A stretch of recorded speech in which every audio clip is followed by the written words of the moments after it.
የአረንጓዴ ኢኮኖሚክ ትግበራ አንዱ ክሪቲካል የሆነ ዘርፍ ቢኖር ትራንስፖርት እና ሎጂስቲክስ ዘርፍ ነው። ይሄ ዘርፍ ፎሲል ኦይል ወይም ደግሞ የቅሪተ አካል ተረፈ ምርት የሆነውን ነዳጅ ይጠቀማል። ያ በመሆኑ አካባቢው የሚላከው የግሪን ሃውስ ጋዝ ኢሚሽን ከፍተኛ አበርክቶ ያለው ዘርፍ ነው ማለት ነው። ይህንን ለመከላከል ኢትዮጵያ የዘርፉ ኤሌክትሪፊኬሽን ስትራቴጂ በፈረንጆቹ 2022 ላውንች አድርጋ እየተገበረች ትገኛለች ማለት ነው። ዜጎች በቀላሉ የሚጠቀሙበት ጤናማ የሆነ ተወዳዳሪ የሆነና ከነዳጅ ጥገኝነት የመላቀቅ አካባቢን የማይበክል ዘርፍ እንደሆነ ከማድረግ አኳያ ሰፊ ስራ እየተሰራ ይገኛል ማለት ነው። ለአብነትም የኤሌክትሪክ ተሽከርካሪዎች አተግባበርን በሚመለከት ነዳጅ የቤት አውቶሞቢሎችን በማገድ ከዛ በኋላም በደረጃ እገዳውን ስኮፕ እያሳደገች አሁን ላይ ወደ 1.5 ቶን ወይም ደግሞ 14 ኩንታል የሚጭኑ የጭነት ተሽከርካሪዎች ድረስ ክልከላ ውስጥ አስገብተናል ማለት ነው። በቀጣይም ካቴጎሪን ወይም ደግሞ የክልከላ ስኮፑ ከፍ ያደረግን እንሄዳለን ማለት ነው። በዚህም ኤሌክትሪክ መኪናዎች ለሚገጣጥሙ ለሚያስመጡ አካላት የማበረታቻ ፖሊሲንም ኢንትሮዲዩስ አድርገናል። ከህዝብ ትራንስፖርት ከሁለት እግር ጀምሮ እስከ ሲቲ ባስ ከዛ ደግሞ የጭነት ትራንስፖርትን እስከ ክሮስ ካንትሪ የክሮስ ቦርደር ትራንስፖርት የምንሰጥባቸው ሄቪ ዲቲ ትራክስ ሙሉ በሙሉ ኤሌክትሪክ እና ናቹራል ጋዝ እንዲጠቀሙ በማድረግ የአካባቢ ብክለትን መቀነስ ሄዶ ደግሞ ኢትዮጵያ ከፍተኛ የውጭ ምንዛሬ እያወጣች የምታስገባው ነዳጅ ነው። ነዳጅ ያናመርት ያ ነዳጅ ደግሞ በሂደት ለማስቀራትና ወደ ታዳሽ ኃይል ለማግባት በዚህ ሂደት ውስጥም የዘርፉ ከአካባቢ ብክለት የጸዳ እንዲሆን ለማድረግና ለአየር ንብረት ለውጥ ያለንን ቁርጠኝነት በዚህ ዘርፍም በአግባቡ በተግባር ማረጋገጥን ተልዕኮ አድርጎ እየሰራን እንገኛለን ማለት ነው።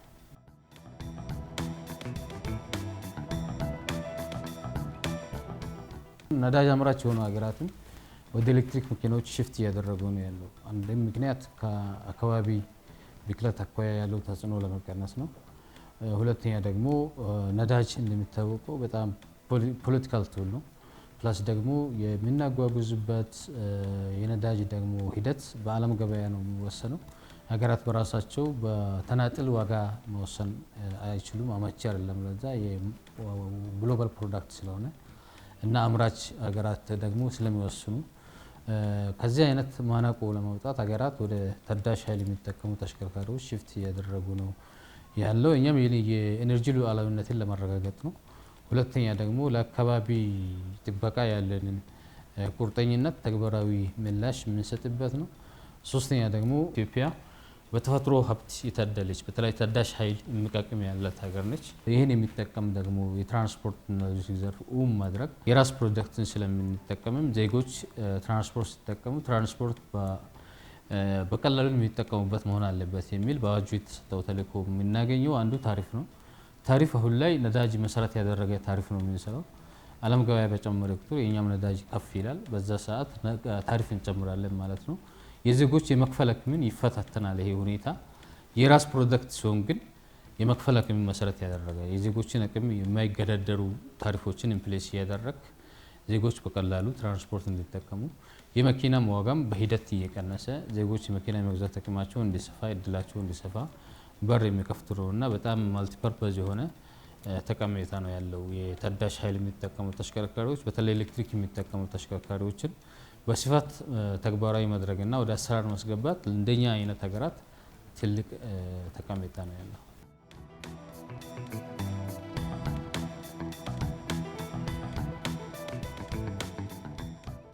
ላለፉት 3 ዓመታት በርብርብ ያሳካናቸው ኤሌክትሪክ መኪናዎች ሽግግር እና አዶፕሽን ትግበራውን ያመጣ ውጤት በጣም አስተዋይነት የተሞላበት ስትራቴጂ ነው ብዬ ነው የምወስደው። ስንተገብር ብዙዎች ያለመቀበል ሁኔታዎች ውስጥ ገብተው ነበር። ነገር ግን አሁን ላይ ተጠቅመው ሲመለከቱና ከነዳጅ መኪና አኳያ በየቀኑ ያለው ወጪ የጥገና ወጪ የነዳጅ ወጪ ሲመለከቱና ኤሌክትሪክ መኪናዎችን ገዝተው ለአመታት የተጠቀሙ ዲፈረንሱን ሲመለከቱ ብዙዎቹ አሁን ተጠቃሚዎችም አስመጪዎችም ተቋማትም ይህን ስትራቴጂ የተቀበሉና በራሳቸውም ጆይን አድርገው እየመሩ ያሉበት ሂደት አለ። ኢንቨስት ያደረጉበት ያለበት አግባብ ተፈጥሯል ማለት ነው። የ10 ዓመት እቅዳችን 500 ሺህ እና ከዛ በላይ መድረስ ነው። ኤሌክትሪክ ተሽከርካሪዎችን አሁን 115 ሺህ አካባቢ ደርሰናል ማለት ነው። ይሄ በሁሉም ካቴጎሪ ነው። ከሁለት እግር እስከ ሲቲ ባስ እስከ ጭነት ተሽከርካሪዎች ድረስ የደረሰ አፈጻጸም ነው። ይሄ አፈጻጸም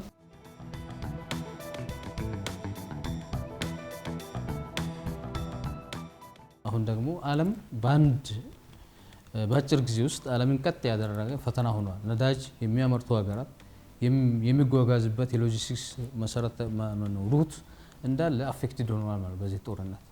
ስለዚህ ሀገራት አሁን ነዳጅ የማግኘት እድሉ በጣም እየጠበበ ነው። ካገኙትም ደግሞ በጣም ውድ ነው።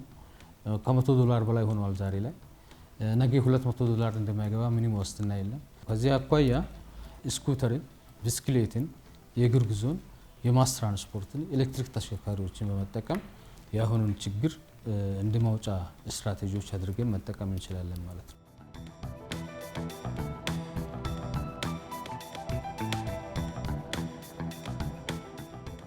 ቅድሚያ ለሚሰጡ ጉዳዮች ቅድሚያ በመስጠት መቆጠብ ያለብን ጉዞዎችም ካሉ የሪሶርስ አጠቃቀም በተለይ የነዳጅ አጠቃቀም ላይ የምንሰጣቸው ግንዛቤዎችን በመውሰድ ይህን ፈተና ጊዜ በጋራ አንደርስታንዲንግ በጋራ ግንዛቤና በማደማመጥ እንድናልፍ ጥሪ ማቅረብ እፈልጋለሁ። ሁለተኛው የኢሞቢሊቲ ስትራቴጂ ወይም ደግሞ የታዳሽ ኃይል የሚጠቀሙ ተሽከርካሪዎች ትግበራ ላይ ዜጎች አሁን እየደገፉ ነው። ጥሩ ምላሽ እየሰጡ ነው። ጥሩ እየተሳተፉ ነው ያሉ። በእውቀትም በኢንቨስትመንትም እየመሩ ያሉ ዜጎች አሉ፣ ኢንቨስተሮች አሉ፣ ተቋማት አሉ ማለት ነው።